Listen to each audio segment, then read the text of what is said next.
গবেষণা করে দেশের পুরো বিশ্বের উন্নতি সাধন করতে চাই। কিন্তু আমাদেরকে আজকে এখানে আসতে হয়েছে কেন? আমাদেরকে আমাদের যোগ্যতার পরিচয় দিতে হচ্ছে কাদের সামনে এসে? যারা ডিপ্লোমা টেকনিশিয়ান, যারা আন্দোলনের জোরে দশম গ্রেডকে পুরো কক্ষিগত করে রেখেছে। আমরা চাই এই দশম গ্রেড সম্পূর্ণভাবে মুক্ত করা হোক। এখানে বিএসসি ইঞ্জিনিয়ার এবং ডিপ্লোমা টেকনিশিয়ান দুইজনই যদি আসতে চায়, তাকে নিয়োগ পরীক্ষার মাধ্যমে এখানে আসতে হবে। যদি এমনটা হয় যে তারা পরীক্ষা দিয়ে শতভাগ শুধুমাত্র ডিপ্লোমা টেকনিশিয়ান নয়, সেখানে চান্স পাইতে আমাদের কোনো সমস্যা নাই। কিন্তু তারা যদি আসতে চায়, তাদেরকে পরীক্ষা দিয়েই আসতে হবে। এবং নবম গ্রেড যেখানে অনেকটা সন্ত্রাসের মতো করে 33% প্রমোশন দেওয়া হচ্ছে, কোথাও কোথাও 50% বা তারও বেশি প্রমোশন দেওয়া হচ্ছে। বান্ডেল থাকলে প্রতি সেনমানিতে টাকা বাঁচবে। বিকাশ সেনমানি বান্ডেল কিনে জিতুন প্রতি লেনদেনে।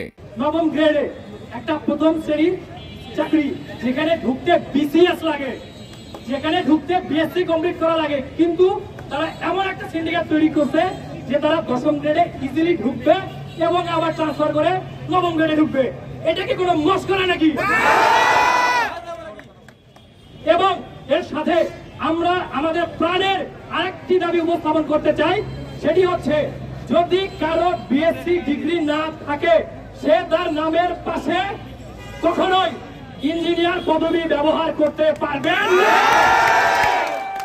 কোন ডিপ্লোমা টেকনিশিয়ান যদি নিজের নামের আগে ইঞ্জিনিয়ার লাগাতে চায়, তাকে অবশ্যই আবার 4 বছর পড়াশোনা করে তাকে সেই ডিগ্রি অর্জন করতে হবে।